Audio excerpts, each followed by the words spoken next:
You identified also in what you were talking about, we all have emotions. Yes. And no matter how hard we try to not show them or not let others see us sweat and that kind of thing, we have them and they're not going away. And it's actually a very healthy thing, particularly in a stressful time, to be able to process those emotions.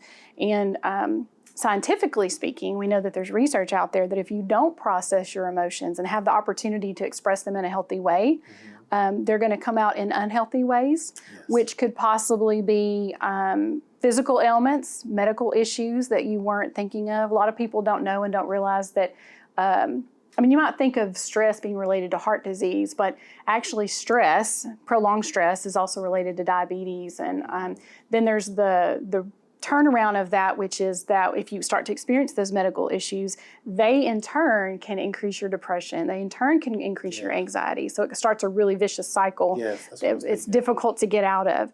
So having, first recognizing that you're human, like you said, you're not superhuman, you're human. Right. And then having the opportunity to have that safe space to talk to someone and, man, I'm mad. Yes. It's fine. It's okay to be angry. It's in your anger, do not sin. Right. They never said don't be angry. Right. Never said don't be sad, and that kind of thing. So we can have those emotions. It's just how we manage them in a healthy or an unhealthy way that has an impact on our everyday being from that point forward. Yeah. No, I like when you say manage it, get under control. Not so much just getting it under control, but knowing that you have that issue. I'm angry, I'm mad, and whatever that emotion is, but to work through it because we're still called to work and to help others along in the process. And sometimes it manifests itself physiologically, no doubt, and sometimes it manifests itself in our behaviors because we can start acting out. We can start doing things and saying things, be it through a sermon, be it through a counseling session, be it through whatever in our home lives, because that's another area where many of us as leaders, as pastoral leaders, our families are the front line. They get it first. Our spouses, our children, our extended family, they see it. They know we need help, and they probably trying to tell us to get help, but we tell them, don't worry about it. I'm just gonna whatever. But you're right.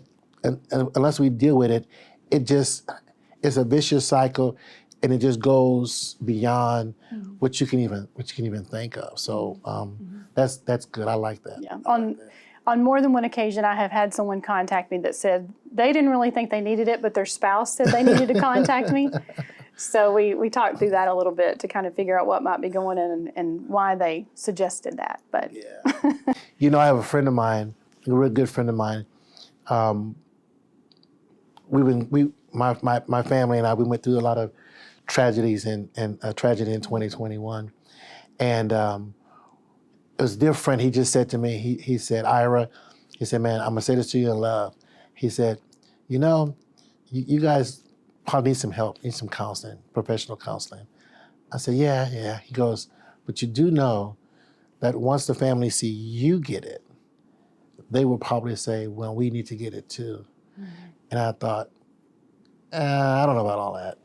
But that advice was on point. That if I don't first take care of, help, and how can I take care of me? How can I help others? And that's what we are, right? We're helpers. We're in a helping business. We help at church. We help in the family. As bivocational pastors, they know we're pastors. So our colleagues, our coworkers, they bring it. And so beyond at the church work, we have that I'm the unofficial chaplain of the workforce.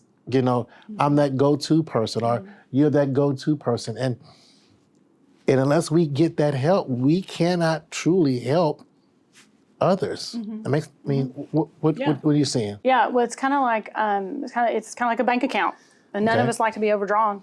Yeah, I like that. And we get overdraft fees. Yes. So, it's one of those situations where we do have to, at some point, and hopefully before you reach the breaking point, recognize that we are human and we do have emotions, and we might need to reach out for help, because if we don't start to take care of ourselves, then we are going to be less effective, most probably in ministry, but less effective in our family life. And I think of in Scripture, love the Lord your God as your with all your heart, mind, and soul. Love your neighbor as yourself. Okay. So you have to. What I take from that is. We love your neighbor, yes, but that doesn't mean to the exhaustion of yourself. You actually have to learn how to love yourself first. And I don't mean that in some, arrogant way. Sure. But how do you take care of yourself? And then once I know for me personally, I have learned a lot in trying to help and take care of others by learning how to respect and take care of myself first. And it is hard. It's not easy. I guarantee it's not easy. A lot of lessons to be learned there. But that is a great point to bring out, is that you really have to kind of figure out, how do I stop and take an assessment of what's going on with me? And maybe it's listening to someone else. When you were talking about someone who commented to you, I remember here in the offices one day reaching out to a brother that I saw walking down the hall and I knew was really busy in a lot of different things. I'd kind of seen their name in a lot of different places. And I just kind of pulled him aside and I said, "Hey man, I'm concerned about you." And and he kind of looked at me and he said, "Really? Why?" Is it showing? Right. And I said, I'm seeing your name in a lot of places. I'm seeing that you're involved in a lot of things. And I know you have your ministry at church and there's a lot going on. And I said, I'm concerned about the margin that you do or don't have for yourself, because you can only go so long before you're going to burn out. It's true. And he appreciated me saying that. And he said, but I do, sister, he said, I want you to let you know that, even though I'm taking on some new things here, I am letting go of a few things on this side. So they were kind of balancing some things out. But I think he appreciated me saying that. That's something that someone could reach out and say, hey, I'm concerned. And hopefully don't take that too personally. It wasn't intended to be personally. It was out of love. I'm trying to speak the truth in love at that point. But yeah, it's important for us to figure out ways to take care of us so that we can be better stewards of what God's given us to be able to take care of others. It's the adage of, if you're on the airplane, you put the mask on you first before you put on the other person. And it really is true, because if I'm passing out trying to put the mask on you, I may not ever get the mask on you. And when you said that, I was thinking the same thing, that when you're flying, that's one of the early instructions they give you. In case there's a loss in cabin pressure, this is what you need to do. If you're traveling with someone who, by implication, that you're responsible for. Because there are other passengers there, but you're not responsible for every passenger. You're responsible for the person that you brought on that needs that you have your direct care for. And so, but put your mask on you, because you can't help them. And and I think when you say take care of yourself, we have to know that it's not being selfish to take care of yourself. And I think that's the bigger part, because a lot of times we get this thought process of, well, if I take care of me, I'm being selfish because so many other people need me. But the reality of it is that because other people need you, that's even more reason why you have to take care of yourself. And as bivocational pastors, even more so, with a 75+ hour work week, all the other things, and those 75 hours now, Katie, that's just at the ministry or at your other vocation. We have not talked about the time with your family. That's another whatever amount of time that you put there. And oh, by the way, some of our pastors are in school, so they have 2 jobs. One is a church, one is a secular job. They have family, then they have school, or they have some other commitment. And you have to set those boundaries, know your bandwidth, say, I can't take on anymore, and have to be okay with that. That's just kind of where, I'm seeing that. And as you describe it, I'm just getting exhausted sitting here just because I know myself.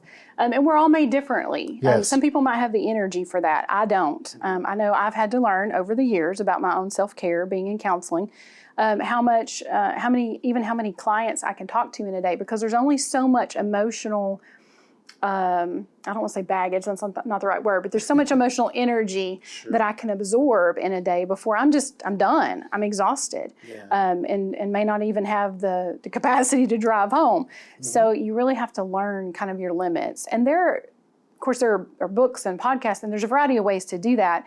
But, one of the things that I think of is, and I've told people this myself recently, just take 10 minutes and just take 10 minutes, turn off your phone, find, if you can, a quiet place, could be in your car, and just sit there, and just let your brain relax.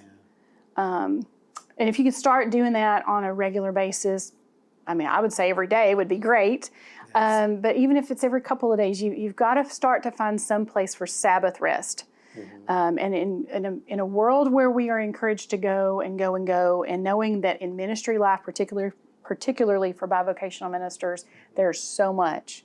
I think it's a challenge, but it's something really to be said for time management, in the sense that maybe you have to schedule it on your calendar, and you have to put the 15, 20 minutes in there just to go and say, go sit in my car and be quiet, be still before the Lord, and have the opportunity to do that for some Sabbath rest. It's good mentally, emotionally, physically, and spiritually. Absolutely. Maybe it's putting on some music to help you relax, some inspirational hymns or something like that, some gospel music that you like, something that fills you.